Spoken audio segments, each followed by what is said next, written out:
kepada yang terhormat Bapak Presiden Republik Indonesia.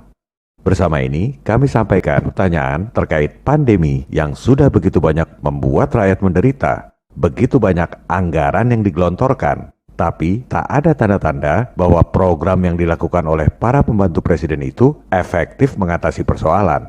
Pertanyaan ini tidak sembarangan kami sampaikan, melainkan setelah terlebih dahulu melakukan investigasi jurnalistik berdasarkan data-data yang kredibel di seluruh dunia. Pertama, kami mempertanyakan penetapan pandemi tanpa pernah melakukan pembuktian sebab akibat antara tersangka virus dengan penyakit menular. Yang ada selama ini cuma virus media dan virus teori tanpa pernah lakukan pembuktian sebab akibat.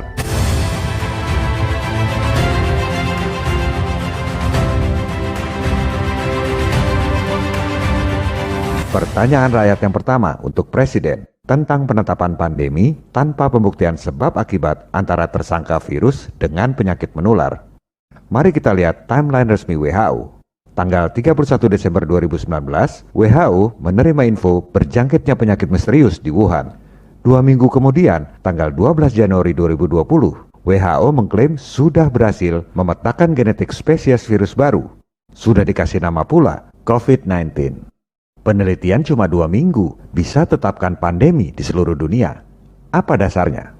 Dasarnya adalah penelitian tanggal 10 Januari 2020 di Wuhan dan 13 Januari 2020 di Berlin.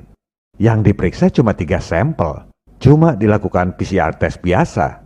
Ada makhluk yang disebut virus, langsung dianggap itu adalah penyebab penyakit menular. Tanpa dilakukan pembuktian sebab akibat, apakah betul si tersangka virus itu adalah penyebab penyakit menular di Wuhan.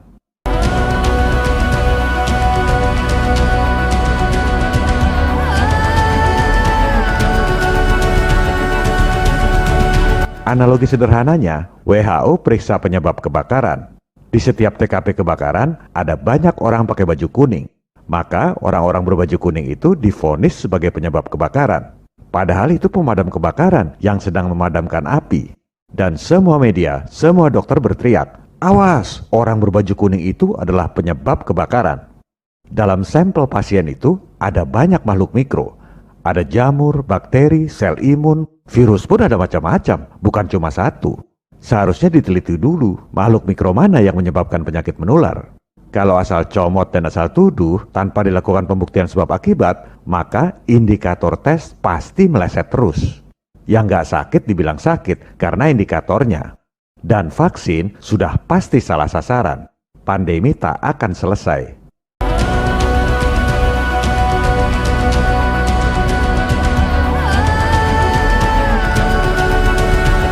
Coba tanya pada semua dokter-dokter profesor pakar, penentuan spesies baru COVID itu penelitian tanggal berapa, di mana? Pasti nggak tahu. Semua cuma baca berita-berita media dan teori-teori textbook. Kasih lihat 2 penelitian ini.